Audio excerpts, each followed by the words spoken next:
you to look at the screen right now and tell me what all of the shows that I'm showing you right now have in common. The obvious answer would be that the animation sucks, and you'd be right to say that, but it's only half the answer. The other half is that all of those shows are very popular shows that we all know about despite a very simple or lackluster animation. Now, look at all those clips and tell me again, what do they all have in common?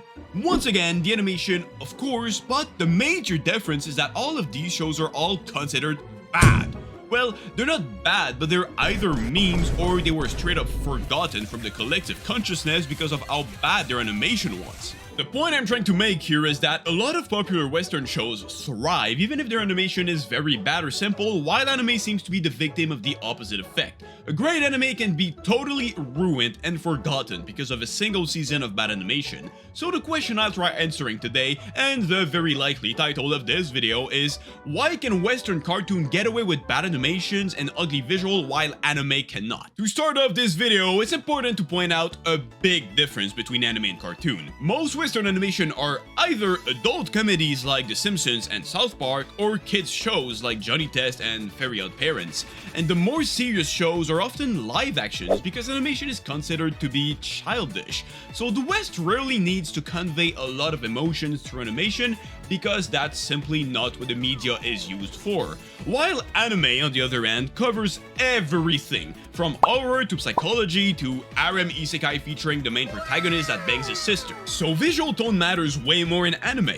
In Japan, live-action movies and shows are not nearly as popular as animation, and a lot of anime have very deep and serious themes, unlike Western animation, who's only used to entertain kids and stoners. It is only natural that the anime audience would want a good animation to go with their serious and emotional story, because that's what anime is all about. In the West, animation is niche, while in Japan it is mainstream, which explains why the standards are so high. In recent years, the West seems to have started caring a little more about animation with shows like Arcane and movies such as Spider-Man Into the Spider-Verse, but historically, we've all been raised watching shows that used minimal animation. To put it simply, we care more about the fluidity and the content of the show than we care about the cinematic effect and composition. Personally, before watching anime, I had no idea what animation even was, and I didn't care. To be fair, I was probably like 12, but even adults such as, let's say, my dad don't care about animation. I could tell my dad to watch X-Arms and Demon Slayer, and he probably wouldn't even be able to make the difference. In the West, we prioritize dialogue, comedy, and story over animation. Let's take Family Guy for example. Most of the scenes are just characters sitting somewhere,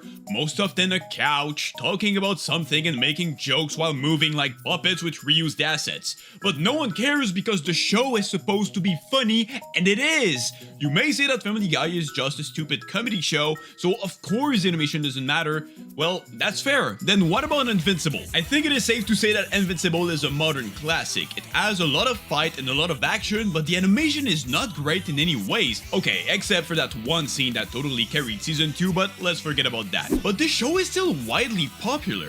Why is that? Our Western brains are simply wired in a different way when it comes to animation, and realistically, most of the audience doesn't care if their show has simple animation, as long as it's fluid, has good content such as good story, good action, or good jokes. If you don't believe me and you need proof, just look at shows like Archer, South Park, Total Drama Island, Caillou, or Big Mouth. Like, listen, if Big Mouth, of all things in the universe, this abomination of a show, is popular enough to run for like 15 seasons, I think we can forgive Seven Deadly Sins for having a couple bad frames now, can't we? While in the West everyone is tasteless, Japan on the other hand considers anime like art. Japanese animators use less frames than Western shows, which makes them less fluid, but every single one of these frames is cinematically composed and a small piece of art of its own. Japanese animators prioritize beauty over smoothness, which is the exact opposite of our mentality in the West. Japan also loves to convey emotions through movement or like weird physical metaphor,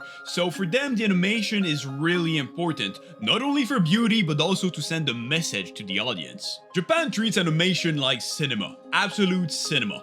Anime often looks like a whole-ass movie and every shot is composed for mood and emotions, while Western TV is focused on delivering fast and cheap content that they can keep pumping for 30 seasons at minimal cost. Something that's funny about all of this is that Western studios often have way more budget than Japanese studios, so you'd think they'd make better animation, But unfortunately, they prefer to use the money for other things, you know, things such as, I don't know, funny concept called paying their employees. They also use that extra money to hire writers and celebrity voice actors, amongst a lot of other things. Japan abuses of their employees way more than we do in the West because the labor laws are basically inexistent and the work culture is very, but I mean very toxic, which could also explain why the animation is so good. Japanese workers work like 80 hours a week, maybe even more, get paid barely enough to afford life, and their family feels like they went to get the milk forever in the shadow realm of eternity and darkness. While Western animators get paid a pretty good amount, like 80 to 200k a year, which is also why sadly most Western studios decide to outsource their animation to countries like Korea and India, which in the end means that people are still getting heavily underpaid. With all that information in mind, we can answer the question now. Westerners grew up watching bad animation. They don't expect good quality from the show they watch. They expect good content and fluidity, and considering that most of the people watching cartoons are either children or stoners watching Family Guy in their basement, it is safe to say that the target audience doesn't really care about animation. On the other hand, anime sells itself as not only a show, but a serious artistic experience that conveys emotion, tells a serious and complex story, and way more. Bad animation totally breaks the immersion and you feel scammed. On top of that, anime fans are way more knowledgeable when it comes to animation, so it would make sense that they'd be more critical, even though some people complain way too much. Like, Westerners complain so much about anime animation, but they don't realize that they've been watching trash their entire lives. That's pretty ironic to me. So, to answer the question, I'd say that Western shows like Family Guy, Big Mouth, or even Invincible can look bad and still be hits, because audiences are there for the writing, the comedy, or the message. Animation is just a delivery method. But anime fans expect animation to carry emotion, hype, and immersion. The visuals are part of what makes anime anime. So when the animation is bad, it's not just a technical failure, it ruins the experience entirely. I feel like there is way more to be said about this, but I'll keep at that for today. If you'd like to mention something I forgot, please feel free to express yourself in the comment section, that's what it's there for. My videos are far from being the undebatable truth of the universe, but it's fun to talk about things and see everyone's opinion in the comment section. If you want to hear more about anime essays, don't forget to subscribe and turn on the notification bell, and also like the video, please, please, please. Anyways, bye bye!